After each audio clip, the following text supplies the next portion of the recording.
everybody. Hey, welcome back to the Good Work Show. It's gonna be a good one. We got a show that we bring back one of the organizations that's been on a while ago, but they're still doing really well. Okay. I feel like I have to, obviously I'm not at home, so Well, I I'm mean, like, it could be, but we didn't necessarily know that. well, I think at this point people know what Well, maybe you were in a different room or something. that's true, but I'm not. So I am coming to you from vacation. But this is how dedicated I am to making sure we tell these good stories. I was like, all right, if we got some guests today, You'll log in. I'll log in. I'll get it together.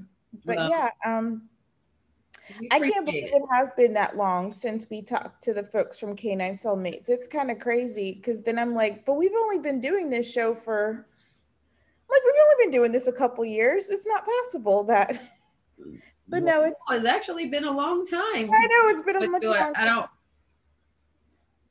The first year we started, I don't even remember what the year was when we started, like 3 stations ago, and I don't remember when it was. At some point, time becomes irrelevant. Yeah. Just keep doing the things that we love and it's fine. I guess that's a good thing. If we didn't like doing this, we'd be like, God, I can't believe we're still doing this. But now it's like, oh, okay, let's just keep the party going. Keep it going. Yeah, so.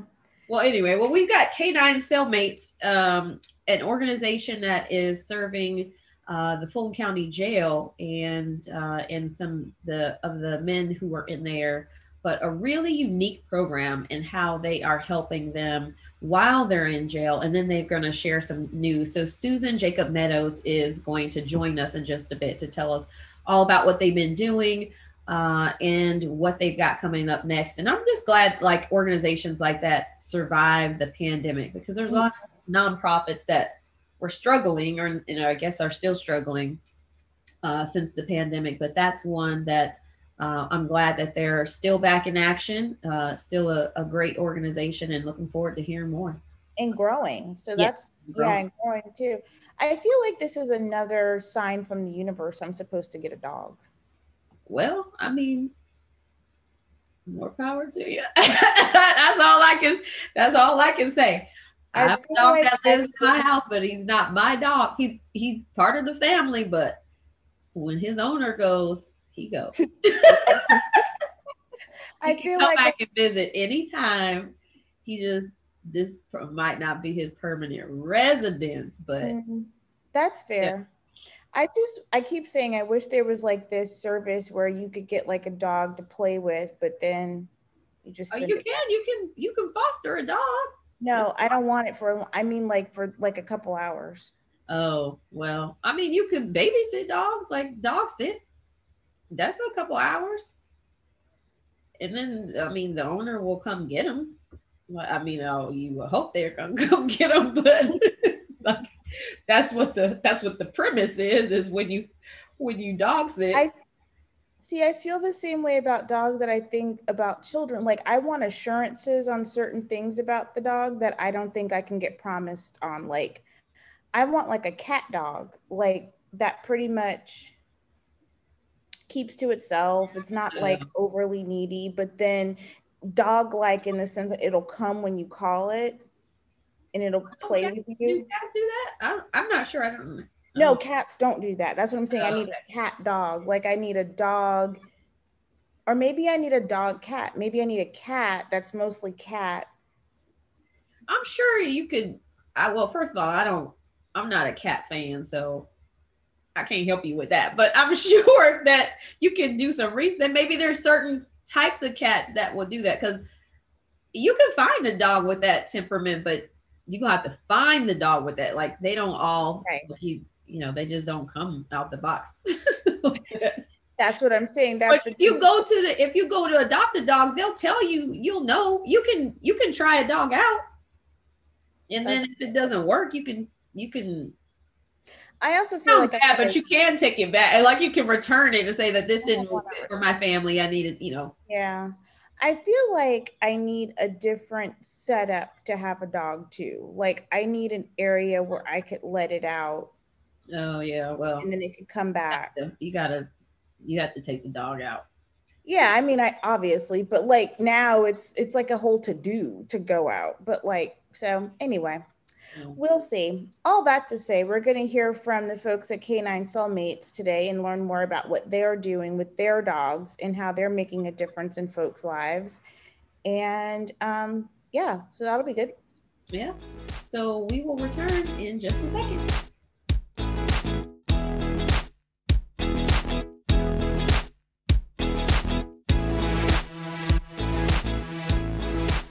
Well, welcome back, everyone, to the Good Work Show. We are excited because we have an old friend to the show.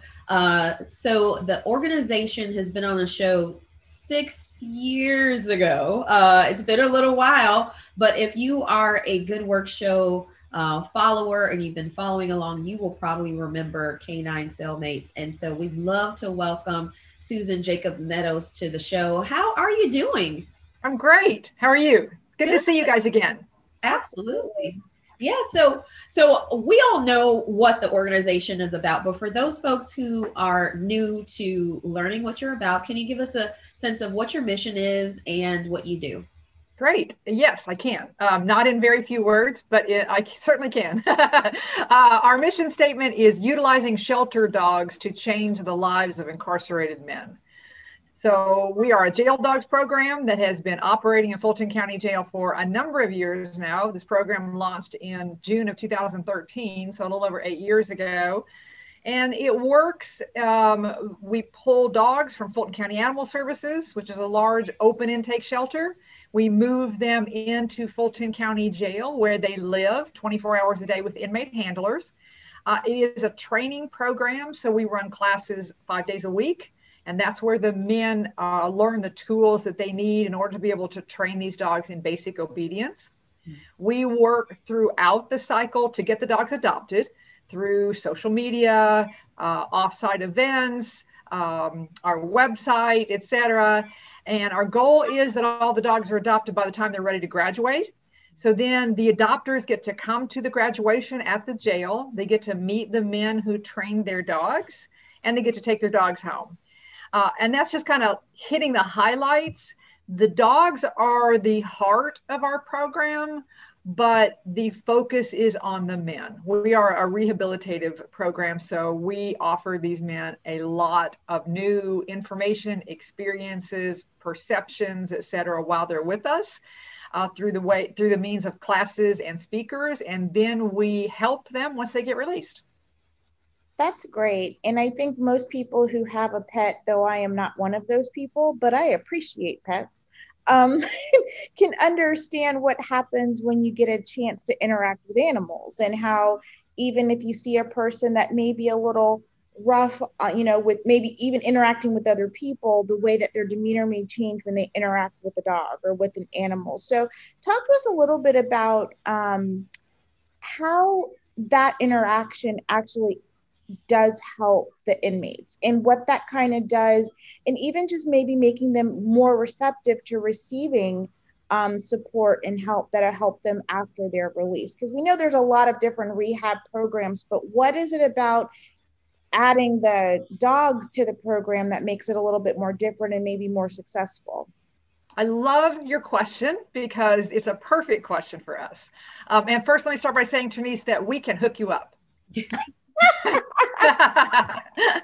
So the dogs are for to get a dog, so I feel like it's coming from all angles. Yes, so the dogs are the magic in our program, and I'm glad you asked the question the way you did, because that is exactly the way we look at it. We could the classes that these men sit in somewhere between 5 and 7 days a week in any given cycle, center around things like personal development, building creative muscle, current events and critical thinking, resume writing and interviewing skills, financial literacy, public speaking, et cetera, et cetera. And then these speakers bring a wealth of new information and new perceptions to the men. We could do all of those things without dogs. There's no question that we could. But the way I like to look at it is this: the men that come into our program are all felony offenders.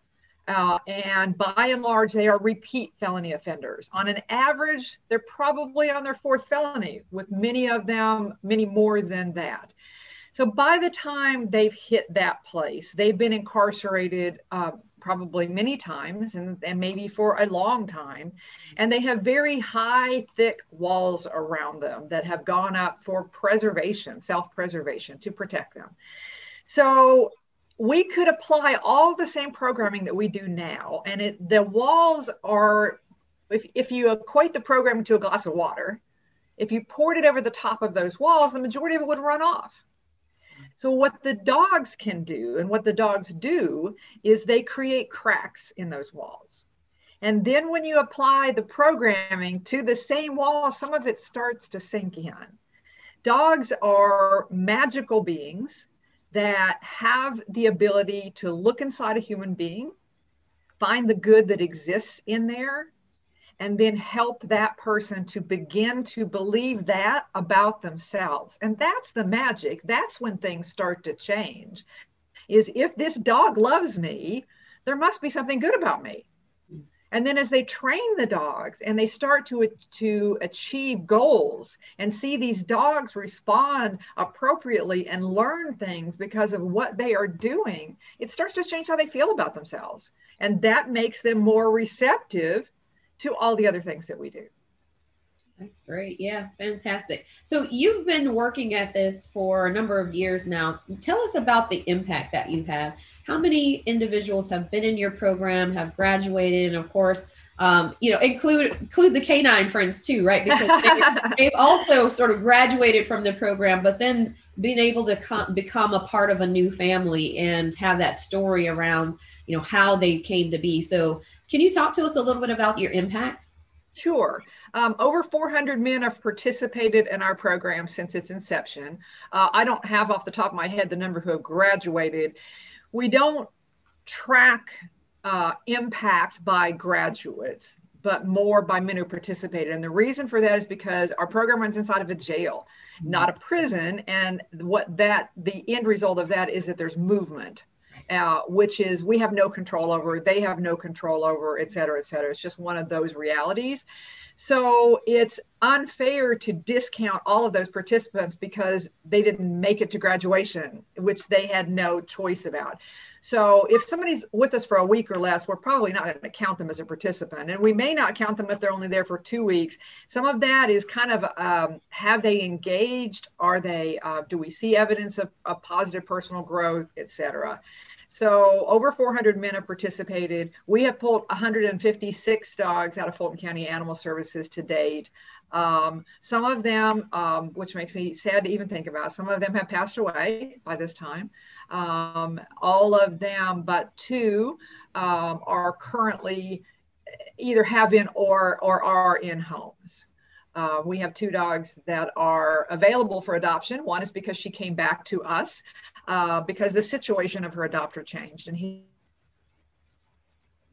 able to really care for her, and she desperately wants a home. Her name is Jazzy, and the other dog is having some behavioral work done. He unfortunately developed stranger danger, and so we cannot place him in a home until he isn't afraid of every person he meets. So there's that. Yeah. Wow. That's wonderful. Yeah. So when we started talking before we got on, you were telling us that you had some new and exciting stuff going on. So share with us what's new, what's happening. I am very excited to share that with you. We were shut down at Fulton County Jail last year due to COVID, and we are not back up and running in there yet. We are working on it. We're making steps that direction. Unfortunately, as COVID started to wind down, the population in Fulton County Jail started to crank up. One thing not really having anything to do with the other. But that seems to be working itself out as court systems come back into play more closer to 100% and that kind of thing. So we expect to be back in Fulton County Jail before too much longer. But we did not sit idle while we were waiting. We have been working very hard over an extended period of time. And as of May 1st, we took over a building.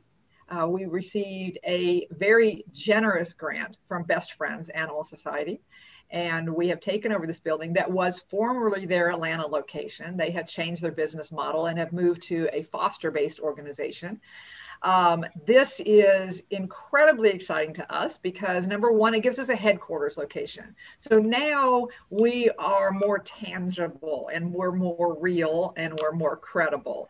For most people, unless they had some kind of direct involvement with us, we were this somewhat intangible social media presence that flowed through their newsfeed from time to time because they couldn't exactly pop into Fulton County Jail to meet us or see our dogs or wave as they drove by or anything else. So now we're more tangible. We have a place for more people to work, optimally more employees and certainly more volunteers. We have a place to house our own dogs. We will always have dogs that are not at the jail, the two we just described to you. And because we don't have an ongoing need for fosters, it's really tough for us to retain fosters because if they foster, they typically are going to make themselves available to multiple organizations. And so whenever we might need one, they're fostering for somebody else. So last year when we got shut down for COVID, we already had dogs.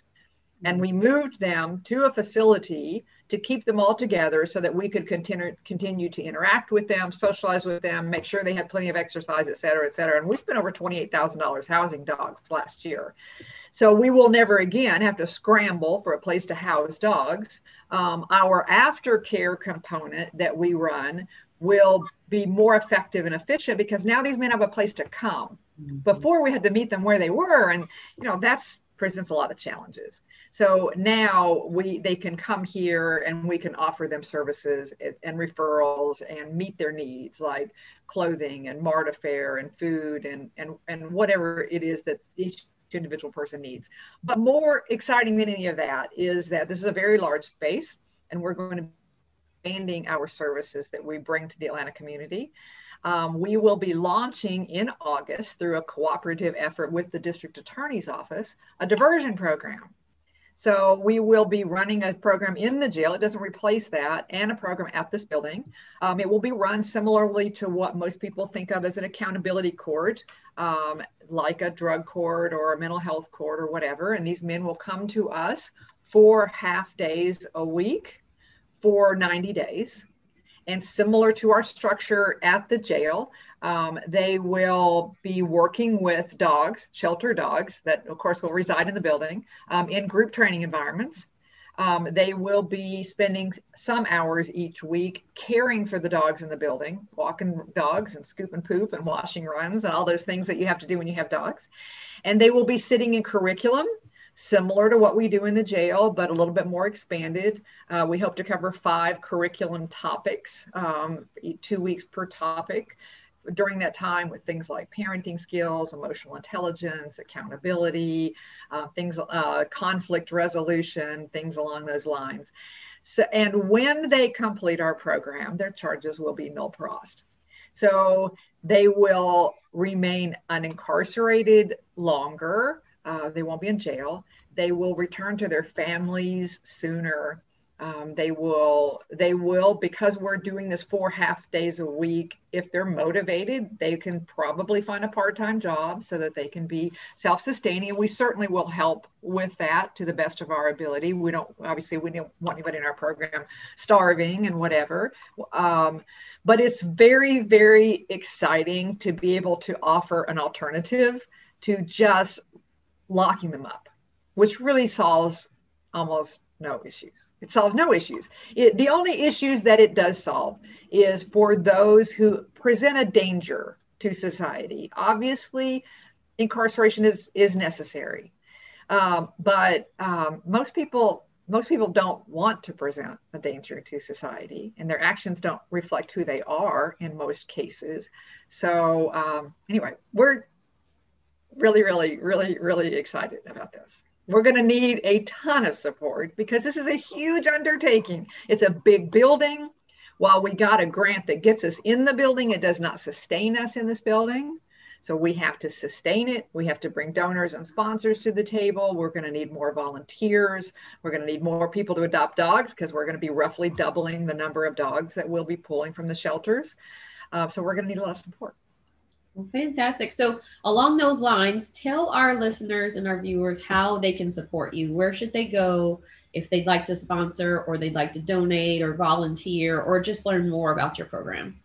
They can go to our website, which is currently under reconstruction, but we have a website up, and it's caninecellmates.org, and that's canine spelled out, not the letter K and the number 9, but the word canine cellmates is plural.org. On there, they can find out about dogs that are available for adoption. There's a volunteer application on that page. There's the opportunity to donate on that page. They're welcome to just send an email to info@caninecellmates.org. If they reach out and let us know they want to come visit the building, we're happy to do that. Until we're fully functional, they'll need to reach out because somebody may not be here at the exact moment that they knock on our front door. But we certainly are going to need that support.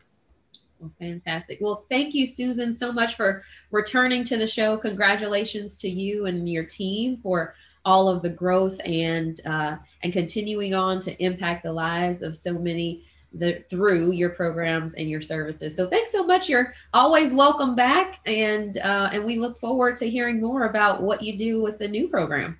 I would love to come back once we're up and running with this new program. Maybe you can talk to some of the participants. Wouldn't that be exciting? That would be fantastic. We'd love that. We'd love that. Yes. We'll plan for that. Okay. Well, thank you so much.